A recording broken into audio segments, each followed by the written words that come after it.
Sveiki, aš Dominyka Naujokaitė. O aš Mangirdas Beniušis. Ir čia laida Kažkas naujo.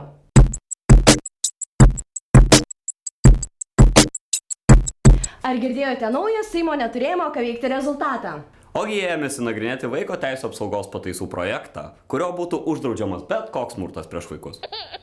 Problema čia slypi ne tame, kad siekiama uždrausti kankinti, mušti, perti ar dar kitaip savivaliauti prieš savo atžalas. Juk veiksnys proto neįkrėsi. Daug paprasčiau būtų pamoralizuoti, pamalti liežuviu ar tiesiog užduoti tam tikrų namų ruošos darbų, tvarkyti kambarį, išvesti šunį ar dar kažką. Juk taip irgi galima auklėti. Esmė slypi tame, kad įstatymo pataisomis smurtą prieš vaiką Seimo narė Ona Valiukevičiūtė siūlo apibrėžti kaip bet kokį auklėjimąjį kontaktą su vaiku. Jeigu vaiką žeminsi ir išnaudosi, drausminsi fiziškai ar psichologiniais manevrais, arba bandysi emociškai paveikti, vis vien skaitysis, kad smurtauji. Taigi, siūlytas moralizavimas, kambarių tvarkymas ir namų areštas būtų traktuojami kaip įstatymo pažeidimas? Taip išeina. Vaikai bus laisvi daryti, ką nori. Greitai turėsime tūkstančius mauglių miesto džiunglėse.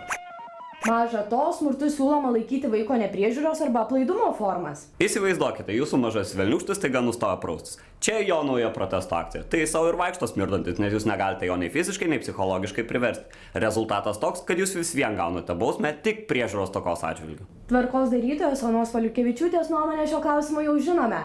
Tačiau ką apie tai mano kiti mūsų proto bokštai seimūnai? Onos pataisos nejuokais išgąsdino jos partijos kolegą, tvarkietį Petrą Gražulį, kuris pasirodo buvo auklėtas ne vien gražiais žodeliais.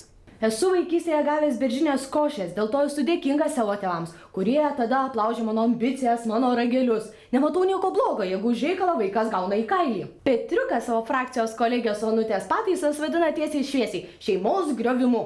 Organizacijos Gelbėkit vaikus vadovės nuomonė, jeigu pono Petro nebūtų vaikystėje mušę, gal jis net Lietuvos prezidentu būtų tapęs. Štai iš kur pas Grybauskaitę toks griežtas diktatas. Niekas jai vaikystėje neaiškino, kaip reikia gyventi. Tiesa, visi, kurie nepritarė Onos marazmams, ekspertės Mildos Bartašiūnaitės yra kviečiami prisijungti prie iniciatyvos Neleiskime valdžiai grobti mūsų vaikų. Palaikyti šią akciją galite paskambinę numeriais. Ką čia tie numeriai? Palaikinkite juos tiesiog Facebook'e ir užteks. Jau dar kartelį mes siekime fantastiškai susimauti. Kokia yra jūsų nuomonė šio klausimu? Komentarų skiltyje pilna vietos. Nepamirškite užsiprenumeruoti mūsų kanalo. Su jumis buvo Dominyka Naujokaitė Ir Mangirdas Beniušis. Tai laida Kažkas naujo.